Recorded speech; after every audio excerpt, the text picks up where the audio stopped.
All right, guys, welcome back. Bear down. And I did get a little delayed on this one. I had some prior engagements this morning, but I also wanted to get the contract details of DeAndre Swift, so I didn't make the same boo-boo and misreport what the contract details were like I did Jalen Johnson. I did correct that one if you guys didn't see that video. But on this one, I do want to make sure you guys see what's going on. And here it is. It's another backloaded contract. What that tells me is Ryan Poles is full out planning to do something big this offseason. He's planning a big name, and he's probably working on that contract right now, trying to come to terms with whoever that is, whether it's a center, Connor Williams maybe. You guys saw that Lloyd Cushenberry signed with the Titans, or a defensive end, a big name splash, defensive tackle. I don't know, wide receiver. Who knows what he's planning to do yet, but this does show there's going to be another big signing right there. $5.833333 million for the cap hit this year, $24 million total, or $8 million average. I don't love the signing. I like the signing. I don't love it. I'm going to give it a B-C+ grade. The reason being, it doesn't do anything significant to upgrade where we were. I think we needed a power back and a good, solid pass blocking back. So you look at D'Onta Foreman at the end of last year, and I want to show here why D'Onta Foreman got benched at the end of last year. Look at his drop percentage on the top bar of all these stats, 8.3%, and it was really atrocious at the end of the year. And the other part was his pass blocking grade, 29.5. He was getting run over, no protection, no helping Justin Fields. It was a big problem.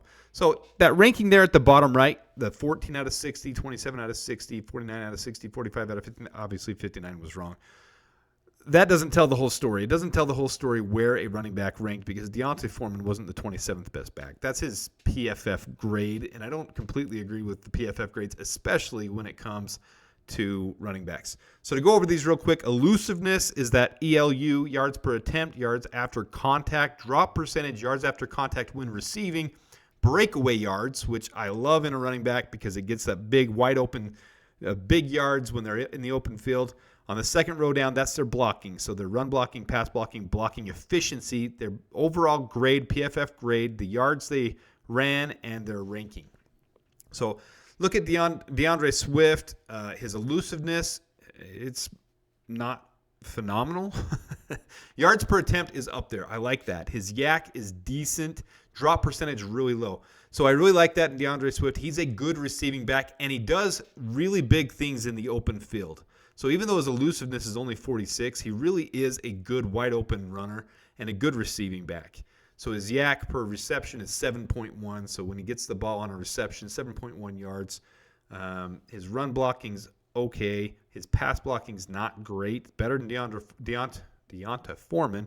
But to me, this isn't a huge upgrade. This isn't a power back that's going to stuff it between the yards, especially when we didn't sign Montgomery, who is a better power back like that for $6 million last year. So I just don't love it. And let's look at the comparison of other ones that were out there. So here is Tony Pollard, DeAndre Swift, Josh Jacobs, and Saquon Barkley. These are the deals they signed. Now, Saquon Barkley, to me, was a huge oversight. I heard rumors, you guys heard rumors of Saquon Barkley going to the Bears, that there's mutual interest. I think that he got way overpaid, which might be a big reason. DeAndre Swift has the same agency house as Justin Fields, as Ryan Poles, as Matt Eberflus. Maybe that had some influence on it. But you see these different ones. He did have the best drop percentage, and you guys know how I love my drop percentage. I'm sick of Bears receivers and running backs dropping the ball. His yards per attempt was up. It was high. So this makes me like it a little bit more. His breakaway yards was good. He was a 1,000-yard rusher, and he's still young. He's got some elusiveness. So I'm going to say it's a B+ or a B- grade. I don't love it, but I don't hate it either. So I'm not on the psycho bandwagon where just because we made a signing means that we have to love everything about it. I do love for my boy Swifty that every time he gets a touchdown, we can say Swifty in the house. That'll be kind of fun. But, you know, this is what it is to me. Here's an updated look at our salary cap. This is updated with DeAndre Swift's contract in it. It does not have in Kevin Byard's yet. I don't know why they haven't released the details of how the 2 years look. Is it front-loaded? Is it back-loaded? I don't know yet. But if you take the $15 million, roughly plus or minus, right now it's 14, but if we trade down, it's going to be about 15, plus or minus, and the $8 to $10 million buffer that Ryan Poles likes to work with through this season, that means we have about $28 million left. That is plenty of room to go get a big-name signing or a couple mid-level signings. Who knows? Are we going for Curtis Samuel? Are we going to go for Chase Young for $13 million for the year? I don't know, but front-loading that contract means that Ryan Poles does have his mind and his eye on somebody. But here's our running back room. I do expect that to start the year with Khalil Herbert as the lead back. DeAndre Swift probably has that 2 role, a little more receiving role, and Roschon Johnson is a better pass blocking back, and I think he's going to get more and more time as he gets in the league. Second year is going to be big for him. I really want to see what we got in Roschon Johnson. That could be exciting for him. A lot of breakaway yards last year on certain plays. There were some big highlight reels that came out of certain situations, and he's really tough. I love to watch Roschon. The last thing to take into consideration is if we trade down enough, is there still room for us to take a running back?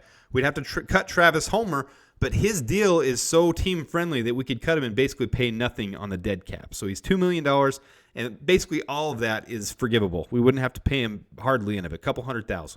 So here's a couple of guys that I had my eyes on. I really like Jalen Wright. I didn't even put the combine stuff in here, but Jalen Wright had a phenomenal combine, and he, to me, is the overall stud. Audric Estime I liked as well, but you can see some of the stats that I highlighted, those low drops, yards after contact, yards per attempt, the elusiveness. And just keep in mind, the college game is completely different than the pro game. So when you're looking at the college game and comparing their stats to the pro game, it's not the same thing. But these guys, there's a lot of potential here in this running back class, and if we get enough trade down, if we trade 1 down and we trade 2 down again, or we trade 9 down, there's a lot of draft capital we can extract from that. And if we get an extra 4th-round pick or 2 4th-round picks, there's a lot of potential that we can still sign one of these guys. All right, here's their blocking. So another reason that I like Audric Estime, another reason I like Jalen Wright. We only have 5 picks, so we're going to have to trade down and get 10 picks if we're going to pick up a running back in the draft, and we'd still have to cut Travis Homer. We still have other needs. I'm going to do another needs chart. I'm going to do another salary cap chart after we do another signing. I do expect another one to come tonight or tomorrow. I firmly believe Ryan Poles is hard at work right now trying to do that big deal, trying to get his guy. I don't know who that guy is. Let me know your thoughts. If you think you know of someone that we're going after next, maybe a tight end, maybe a defensive end, maybe a wide receiver. Who knows? A lot of names are already coming off the board, though, but the Bears did get their first one in DeAndre Swift. He is a Bear. So with that, till the next one, it's happening fast now. It's all going to start rolling. Bear down.